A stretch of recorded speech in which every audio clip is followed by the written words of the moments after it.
Welcome back to Creative Thinkers. My name is Miguel Valuel, and as always, we bring you somebody special, but today we have somebody extra special. And that is because I've known this gentleman for over 25 years. Today we have Allan Russell. He is the CEO of Techma Industries Corporation? Techma Group. Techma Group. Anyways, Allan, welcome. Thank you. Good to be here. Oh, I want to thank you so much for taking the time out to talk to us today because we have a lot of stuff to talk about. You've had an extensive life that has incorporated so many wonderful things. Of course, we're in a show called Creative Thinker, so one of the things we're going to talk about is creativity. But I often start off with how you grew up. You're not from El Paso. You're originally from Oklahoma. How does living and coming from a place like Oklahoma, which is very different from where we're at right now, affect an individual? What was your childhood like? It was a wonderful childhood. I grew up in a very rural area of Oklahoma with loving parents. They put no boundaries on imagination, and it was just delightful. I refer to it sometimes as a little house on the prairie. It was a perfect childhood. I have no excuses. I can't blame anything on that part of my life. And how did it affect who you are as an individual today? Because I feel like you're a very creative individual as far as the things that you do. It's more of a mindset for you. And you didn't actually start being a CEO of a big company. You started off wanting to do something else. I think you said that it was farming at one point. It was assumed that I would be a farmer. My parents were farmers. My dad was considered the greatest farmer in our region. So he was a respected man. He was respected. He cared about his community. He helped others. And his rows on the farm were the straightest. His fields were the neatest. There were no weeds. I mean, he took a lot of pride in his work. And fortunately, I got to hang out with him a lot. And probably unconditionally, he was my first and greatest mentor. And do you think that you took a lot from him as far as like trying to organize yourself and seeing how to give back to the community? No question about it. He was an individual that was always trying to help people. Yeah, I mean, if somebody needed to roof their house, he and our other neighbors were there. If someone was sick, my mother was there. And they cared about the community and gave back to the community continuously. It took a lot of pride in everything that they did. And I really respect that about you because ever since the moment I met you, you've always been a very giving individual. You've always been very respectful towards others, and I think that's very important. And now I can see where that comes from. As a child, you're growing up, and then the farm is no longer something that's appealing to you. You were telling me that you noticed somebody flying a plane. How did that even lead to what your next step is? Well, our farm was on a route where the military did their training from Tinker Air Force Base in Oklahoma City, and they would fly past our farm low level on these training exercises continuously. So I'd be on a tractor in the summer all day, and it could get quite boring. Right, so I can imagine. You're entertaining yourself. And going back and forth on the roads. Back and forth. But these airplanes would come by, and it was a familiar route for them, and they would see us out there on the tractor. And a lot of times, especially the fighters, they'd be, maybe 150 feet off the ground. Really? That low? When they came by doing maneuvers and whatnot. I didn't have any idea how fast they were going, but they were going fast. And they'd come by, and some particular pilots would tilt their airplane as they came by, and I could see the pilot sitting in his seat, and they would just give me a little salute wave as they came by. And I'm just like, that is just the coolest That would be thing. the equivalent of this when you're going down and you're a kid and the truck driver honks the horn, right? That's right. Well, you're lucky then it wasn't a truck driver that was passing by your farm, right? Yeah, thank goodness. But it was exciting. It was inspiring, and it made you dream. Who are those guys? What are they doing? Where are they going? And how'd they get there? So that inspired me to. I always had a vivid imagination, and that has to do with your parents allowing you the openness and the freedom to do that. Yeah, there were no boundaries. You could choose your path, and of course, it was assumed I was going to be a farmer, but I was going to irrigate the desert and make a huge difference in the industry. And So you had already thought about that, but then your life took a quick left, as one would say. Then you decided to go to school, so now you're in college. And for us here, actually being an institution of education, one of the most important things for us is education, obviously. How important was it for you to actually attend school? Because you're coming from a farm, very far away from even that kind of environment. Well, there were 14 kids in my graduating class from high school. So it was, there was a legend that the world dropped off at the edge of town. so people just didn't, the young people just didn't leave. It just kind of became a culture. But fortunately, due to the help of my wonderful parents, I was able to go to college. And it was a bigger school, of course, and but there in Oklahoma. And they had an agriculture program, and when you show up to college, you're wandering around lost, and you find out that you have an advisor. So you go see the advisor. Right. And I met this woman. Her name was Elizabeth Murphy. Ms. Murphy. She was a very dynamic woman. And I sat in front of her, much like this, and just having a nice casual conversation. Yeah. But what was the conversation about? Because that literally changed your life. Well, I signed up for English and history and math, as one does. First semester. Right. And she goes, now you can have an elective. And I wasn't sure. This is before the internet or any, and there wasn't a lot of ability to do research from where I sat and where I was from. So I said, what's an elective? Right. She said, so you can do anything you want to do. And I said, like what? And not even an idea of what the options were at that point. No, not at all.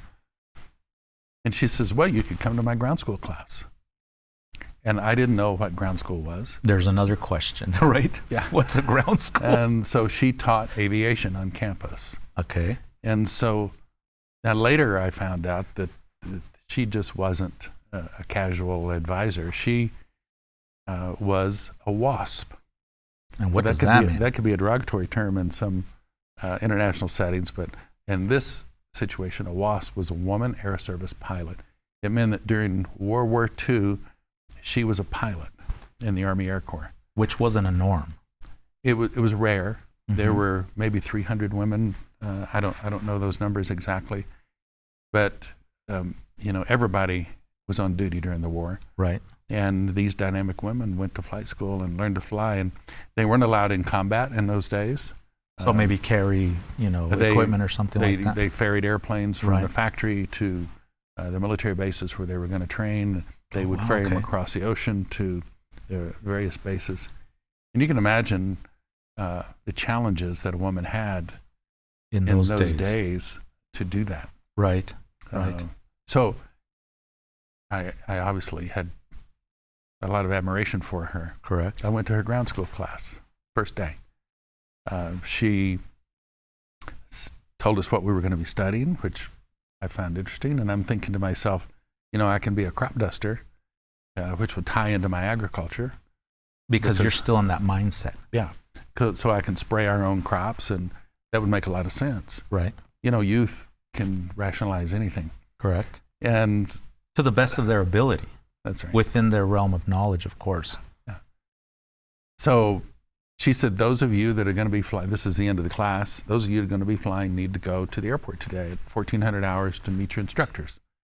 And so going from not even thinking you're going to be a pilot, now you're almost on the verge of being in a plane. But I wasn't signed up for it, nor did I have the financial means to do that.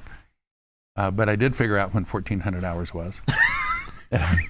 Which you're still on today. And I found the airport. I had never been to an airport. I had never been up close to an airplane or in an airplane. Right. And so I arrived there, and there was an airplane sitting by the parking lot. And I walk up to that airplane, and I'm admiring it and just getting a look at it.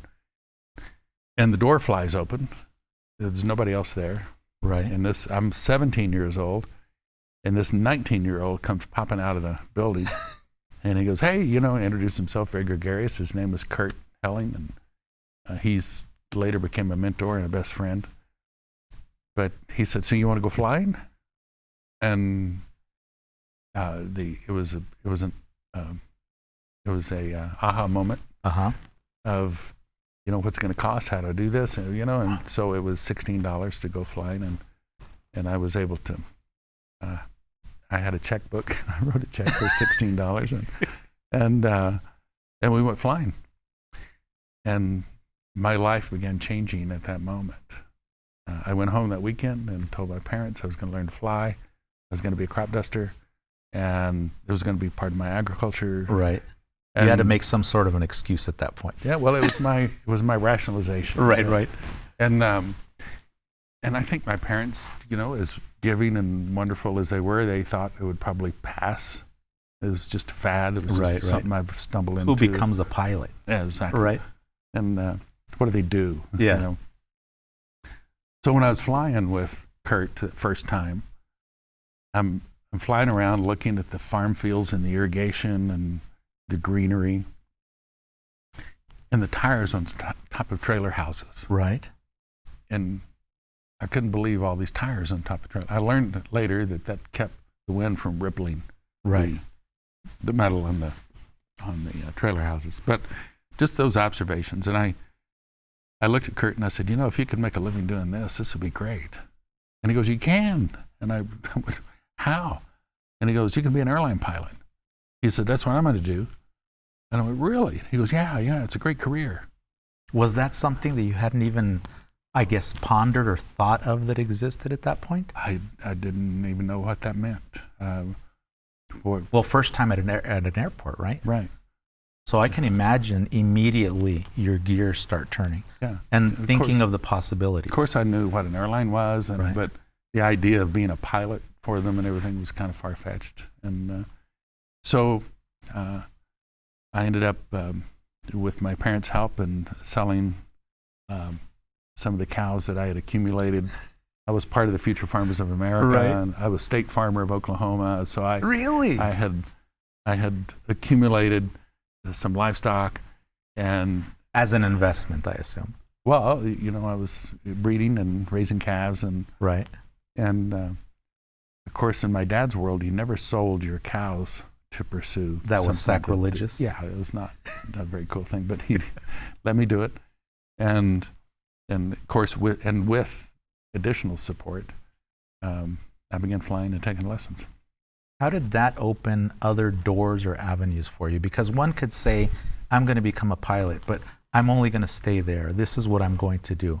One day I'll retire and then I'll live a good life after that or whatnot, Even though I know pilots live a great life because they're going all over the place. But how did that affect who you are today, in the sense that today you are an international man going all over the place, seeing a lot of things, dealing with individuals who are coming from all over the world? How do you think that really kind of instilled something in you, or how did it create something for you that you're using today?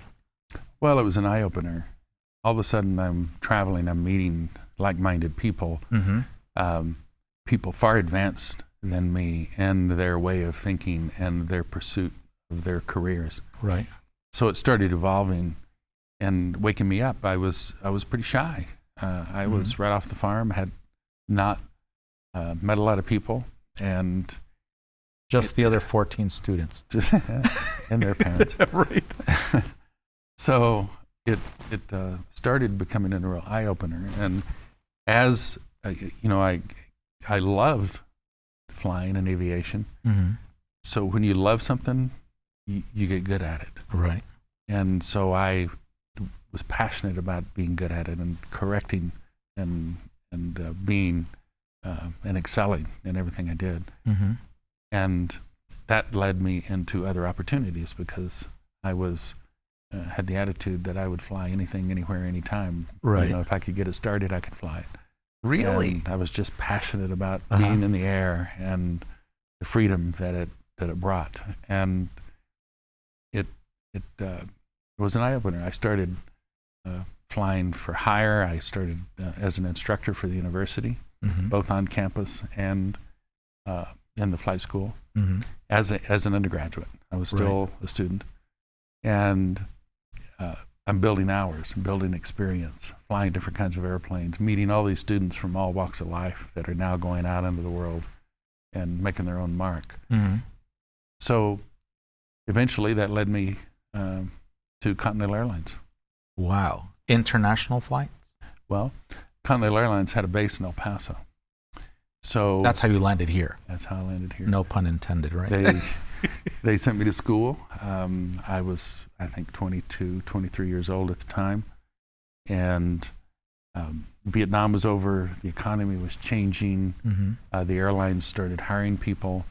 And I was in one of the first classes that they had hired in 8 years. Oh, wow. And there were Kind of at the right place at the right time then? just at the lucky right Right. place. They hadn't, you're talking about being an airline pilot. The country had been in a recession. So nobody was hiring pilots. Because It was nobody a was terrible, flying. It was a terrible career choice Right. because, there's no place to go. But by the time I was qualified, the world opened up, and I was standing there ready at the time. That's amazing, actually. And in my class at the airline, there were, I think there were 16 of us. 2 were civilians, myself and a woman who was one of the first women Pilots. pilots to fly for Continental. I was the Wow. youngest, and she was one of the first females, and so that was another eye opener to walk into an airplane of that magnitude, 727s, and be headed to Latin America, and you got 5 crew members on board and 2 of the pilots, and meeting people from all over the world. Mm-hmm. So it really changed my perspective on possibilities.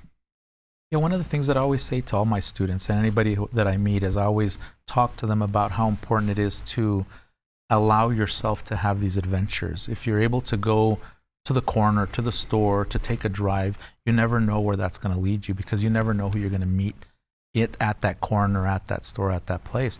So I always highly encourage that. One of the things that has really made a huge change in my life is traveling. From the age when we were tiny children, my dad always kind of instilled in us this concept of traveling and being worldly and going out and seeing things.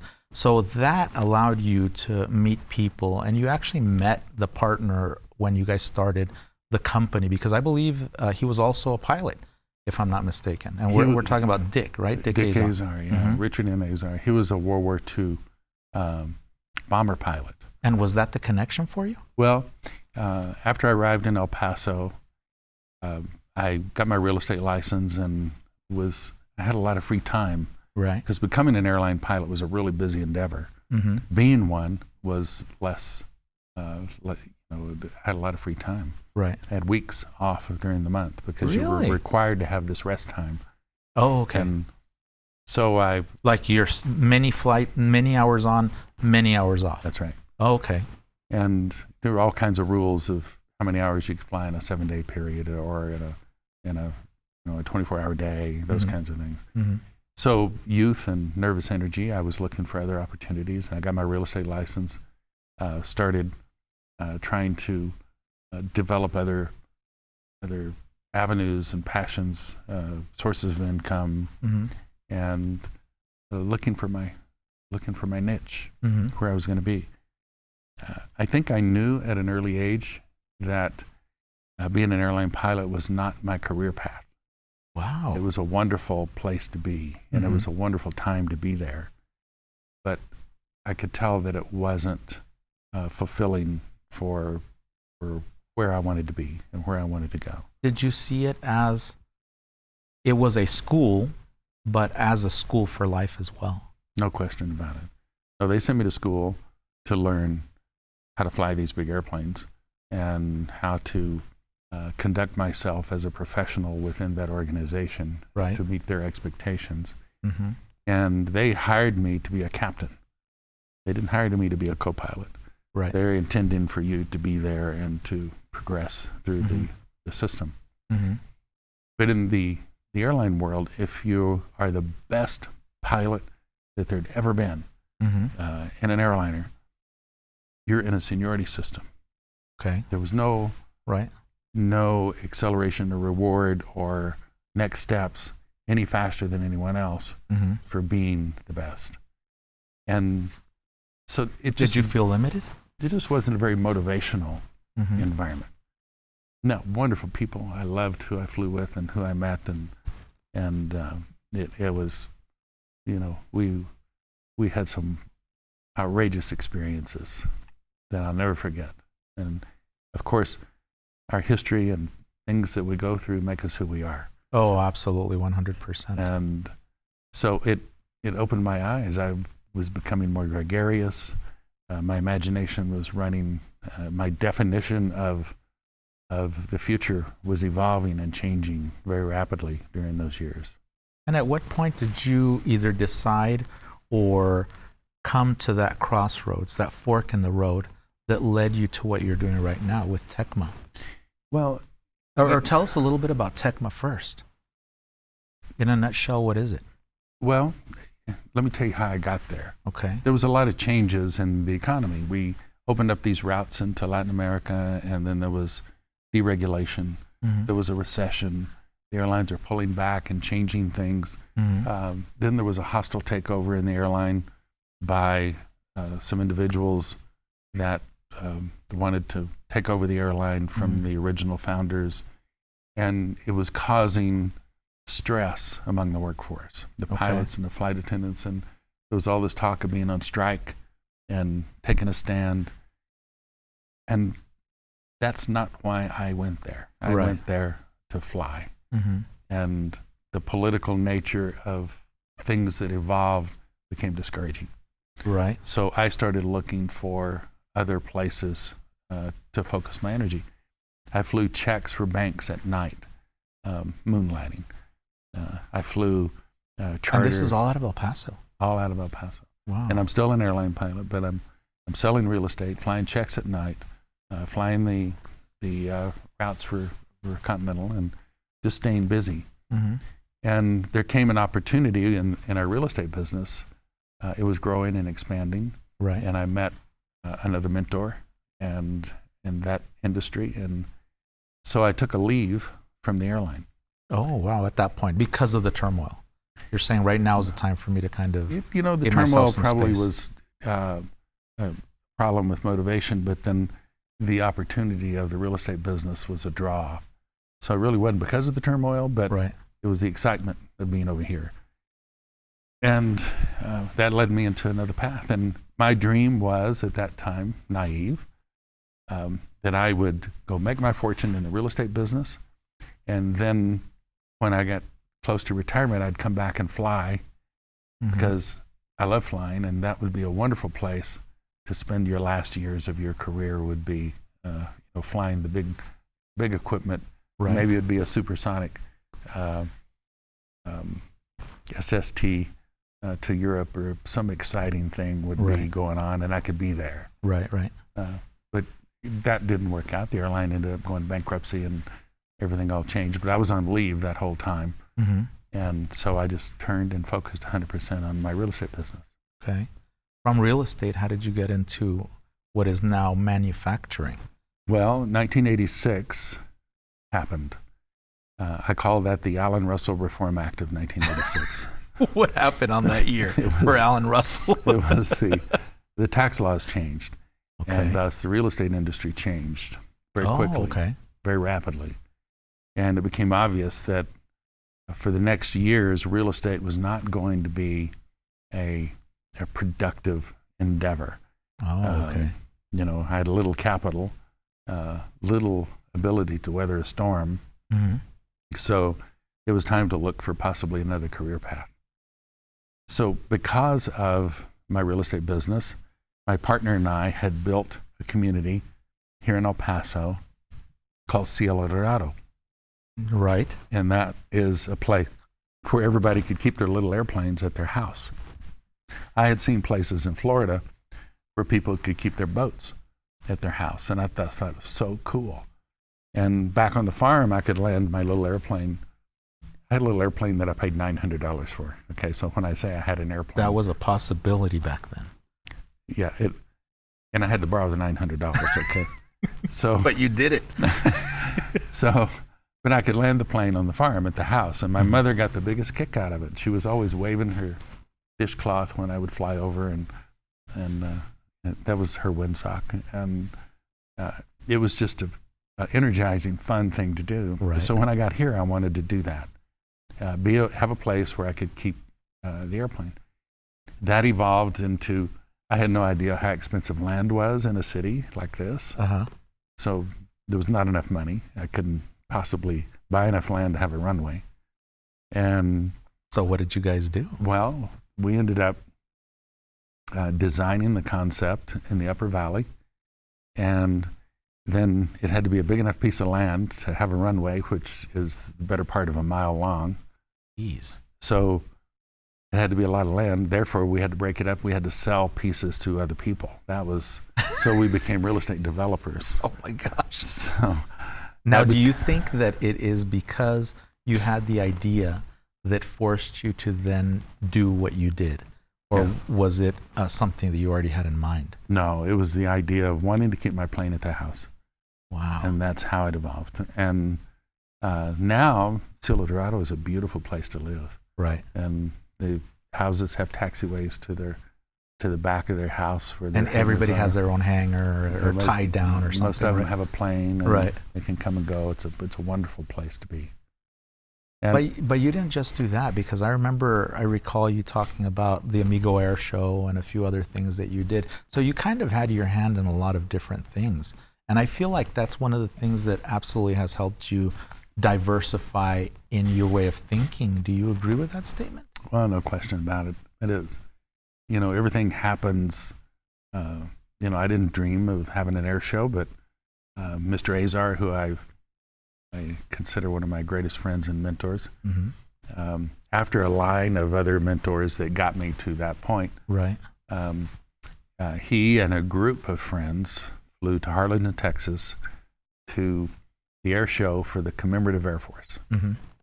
And we're sitting there watching those planes perform and how exciting it was, and how the community had all come out. And he looks at me and he goes, "Why don't we have something like this in El Paso?" It's a larger city? That was born the Amigo Air Show. Wow. That's how it happened right there. So it was because of air fanatics, lovers, You know, that and it all happened. I knew somebody that was an air show performer, and she lived in Las Cruces, actually, I think at the time. And Sandy Pierce was her name, and she was an air show performer. She was a wing walker and all I that know stuff. the name. So I called her up. I said, "Hey, we're thinking about an air show."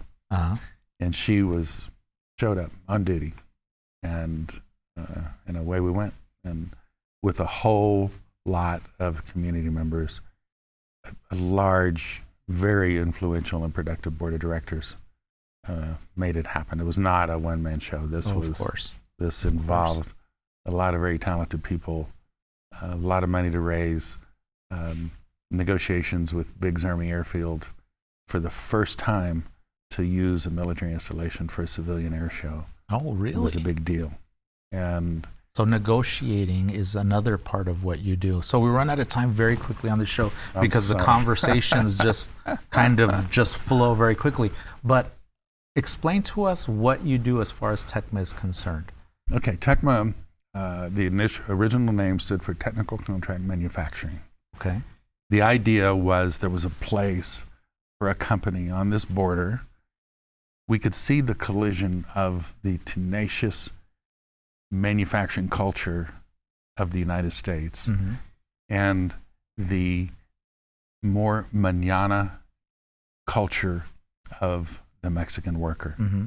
And those two were colliding into each other, where the United States tenacious manufacturing was bringing all these rules of how manufacturing worked, and it was in conflict with the culture of Mexico. And I mean, the factories start at 6 in the morning and go till 3 in the afternoon, Right. and there's no siesta in the middle of that. And So things had to change for sure. Well, we felt they had to change, and we felt we could make a difference. So there was a place for a business operation, and Mr. Azar, my partner, had always had a member of the clergy on his staff. Mm-hmm. He had Dick Charcours in El Paso and dominated the industry and distribution in this region. And he attributed it to the passion for his people. They felt like a family. Mm-hmm. And we wanted to create that in our workforce in Mexico. And so in short order, we recruited a member of the clergy into our company. And his name's Toby Spoon. 33 years ago. I'll have to add also that he's my cousin. Right. His parents were missionaries. He went to Bible college, became ordained, and went back to Latin America in pursuit of mission work. And then he ends up back in El Paso. I recruited him to El Paso. As he says, El Paso was not even on the list of places he didn't want to live. But he ended up here. But good people, you have to recruit them. That's right. Because good people are happy. Yep. So you've got to passionately go after them if you want them. So you start out with one factory in Mexico. Now you're up to, I don't even know how many, but a great deal of them. And you're helping people, you're bringing them in, you're allowing them to be part of a nice family as opposed to just a worker. And now we sit here having a conversation about it. One of the questions that I always ask my guests is there any advice that you could give our public that is watching us right now that will help them in their lives? Well, perseverance. The early days of TECMA were not easy. It would have been easy to walk away and go, okay, that's not a good idea. That's right. not what I want to do. But if you believe in what you're doing, if it makes you get up in the morning and pursue mm-hmm. the concept, you're on the right path. And that creates perseverance. You're not going to give up if you love it. So it's just like flying. I incorporated flying into TECMA. So we use the airplanes for promotion of the company and flying clients in and out, and, right. and our staff to other locations in Mexico. And it's all about why do we do it? Mm-hmm. People ask me all the time, what are you going to do when you retire? And I'm going, are you kidding me? Why would I retire? Why would I retire? I'm having the time of my life. And you should continue to do that, because it's something that I think a lot of people look forward to, is ending something that is like not good for them and then beginning to live. And I absolutely, from the day that I met you, understand that is one thing you do, is just live life every day. I wanted to thank you for taking the time to talk to us. It's a wonderful conversation, and I know you're a busy man, so thank you. I hope you enjoyed yourself.